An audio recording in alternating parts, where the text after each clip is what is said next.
నిర్ణయం తీసుకున్నాడు కాబట్టి మొత్తంగా చూసుకుంటే కథ సుఖాంతమైందని చెప్పని అనుకోవచ్చు. అది sir coming back to Modi గారి పర్యటన వచ్చి తెలంగాణలో. సో ఇక్కడ తెలంగాణ మీద బీజేపీ ఖచ్చితంగా ఫోకస్ చేసింది. మోదీజీ పర్యటన వెనక ఉన్నటువంటి వ్యూహం కూడా అది అధికారిక కార్యక్రమం అయినప్పటికీ కూడా ఒక ఫోకస్ అనేటువంటిది ఈ రాష్ట్రం మీద పెట్టారు అనేదే మనకి ఇప్పుడు ఒక డిబేట్గా మనం చాలా చోట్ల వినిపిస్తున్నటువంటి మాట. ఎందుకంటే ఇది అధికారిక కార్యక్రమం కాదు, ఒక రాజకీయంగా ఒక సిగ్నల్, వాళ్ళ పార్టీ కేడర్లో జోష్ నింపడానికి కూడా ఇది ఒక సిగ్నల్ అనేటువంటిదిగా చూడాలి. అయితే ఇక్కడ పాయింట్ ఏంటంటే బీఆర్ఎస్ ఉంది, మనం చెప్పుకున్నట్టుగా అధికారంలో కాంగ్రెస్ పార్టీ కూడా బాగానే ఉంది. అసలు అనూహ్యంగా గతంలో కంటే కూడా ఎప్పుడు కూడా వాళ్ళ దగ్గర ముఠాలు మఠాలు ఈ గొడవలు కూడా చాలా తక్కువగా ఉన్నాయి. సో ఇలాంటి పరిస్థితుల్లో చూసుకుంటే మరి రాష్ట్రంలో ఇటు బీఆర్ఎస్కి ఓటు బ్యాంక్ ఉంది, కాంగ్రెస్ పార్టీకి కూడా ఇదిగానే ఉంది. మరి వీళ్ళు ఎలా ఎంటర్ అవుతారు? ఈ బీఆర్ఎస్ ఓటు బ్యాంకులో వచ్చినటువంటి ఏమన్నా చీలిక తీసుకురాగలుగుతారా? లేదంటే కాంగ్రెస్లో పెరుగుతున్నటువంటి అసంతృప్తి, డెఫినెట్గా రూలింగ్ పార్టీ పట్ల కొంత యాంటీ ఇన్కంబెన్సీ ఉంటుంది, ఇది ఏదైనా అవుతుందా? సో ఈ Telangana mission, BJP Telangana mission అనేటువంటిది ఎలా వీళ్ళు ఎంటర్ ద డ్రాగన్ లాగా ఏ విధంగా ఎంటర్ అవుతారు, ఏ విధంగా సక్సెస్ అవుతారు అనేటువంటిదే వాళ్ళు ఒక ఆల్టర్నేటివ్ ఫోర్స్గా ఎదగడానికి ఏ రకమైనటువంటి స్ట్రాటజీ అనేది చాలా ఆసక్తికరం. ఎందుకంటే ఆ పార్టీ అధినాయకుడు ప్రధాని నరేంద్ర మోడీ గారు అధికారిక పర్యటనతో వస్తున్నప్పటికీ కూడా ఖచ్చితంగా తెలంగాణ రాజకీయాల్లో ఆయన పర్యటన ఒక చర్చకి దారి తీస్తుంది. ఆ పార్టీ కేడర్లో కూడా ఒక జోష్ నింపుతుంది. అయితే ఇక్కడ హైదరాబాద్కి వచ్చేసరికేమో మజ్లిస్ పార్టీ, అటు చూసుకుంటేనేమో కాంగ్రెస్ ఇది. సో ఈ మూడు పార్టీల మధ్యలో మోదీజీ రావటం, ఆ తర్వాత ఇంకో కొంతకాలానికి మళ్ళీ డెఫినెట్గా మరొక ప్రధానమైనటువంటి నాయకులు కూడా వస్తారు, అందులో కించిత్ సందేహం లేదు. సో అక్కడి నుంచి ఈ ప్రాజెక్టుల ప్రచారం, ఈయన ప్రాజెక్టుల ప్రచారం గురించి మాట్లాడిన వెంటనే అసలు తెలంగాణకి ఏమి ఇచ్చారు ఏంటి అనే దాని మీద మళ్ళీ అటు కాంగ్రెస్ పార్టీ నుంచి కౌంటర్ వస్తుంది. కాంగ్రెస్ పార్టీ నుంచి కౌంటర్ వచ్చిన తర్వాత మళ్ళీ ఇటు ఈ రెండు పార్టీల నుంచి కూడా వస్తాయి. ఇలా ఈ ఇష్యూ అయితే కొంత నలుగుతూ ఉంటుంది.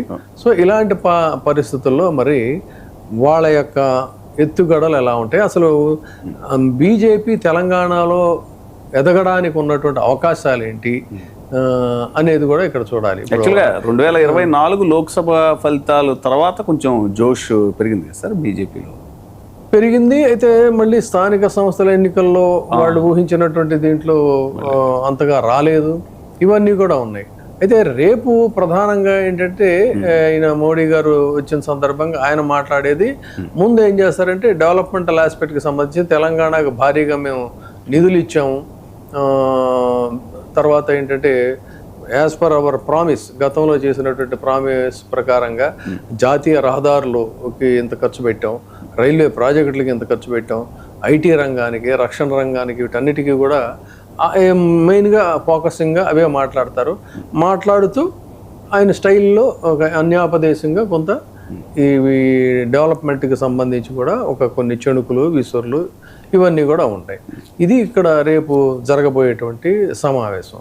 సో మరి ఈ రేవంత్ రెడ్డి గారి నేతృత్వంలో ఉన్నటువంటి ఈ కాంగ్రెస్ ప్రభుత్వం గ్యారెంటీలు, రైతు, మహిళ, యువత వీళ్ళకి ఇచ్చినటువంటి హామీలు ఏమైపోయినాయి, దాని మీద కూడా ఒక విమర్శ అనేటువంటిది వస్తుంది. ఉద్యోగాల అంశం వస్తుంది, రైతుల సమస్యలు వస్తాయి, వాళ్ళకి చెల్లింపుల ఆలస్యం వస్తాయి.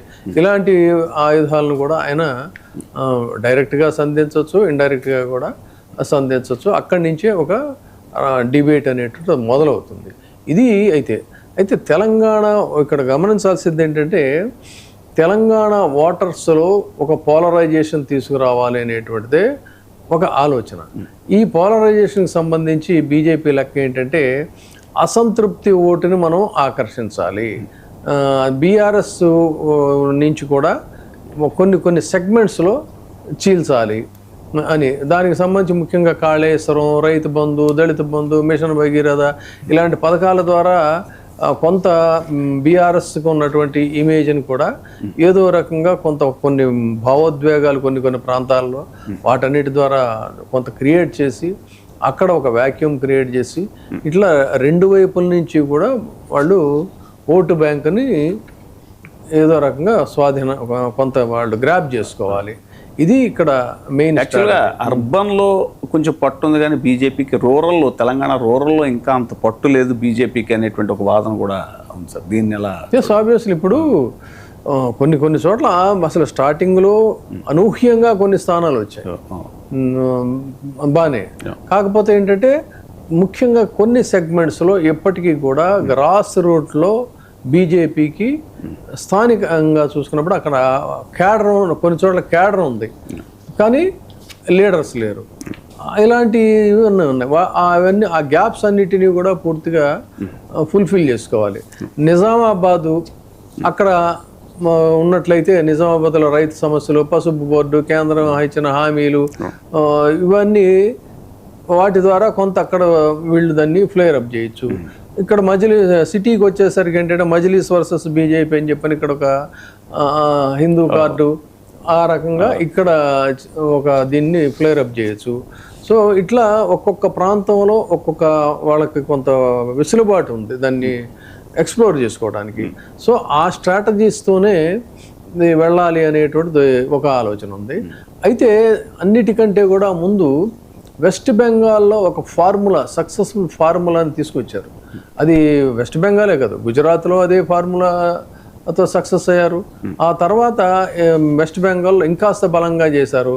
అదే మనకి ఇంతకుముందు కూడా మనం డిస్కస్ చేసాం, పన్నా. సార్ దానికి వెళ్ళే ముందు ఒకసారి మన ప్రకాష్ రెడ్డి గారు ఉన్నారండి గెస్ట్. ప్రకాష్ రెడ్డి గారు బీజేపీ రాష్ట్ర అధికార ప్రతినిధి. సార్ నమస్కారం సార్. ఆయన కూడా వచ్చారు, ఆయన కూడా ఇన్వైట్ చేస్తే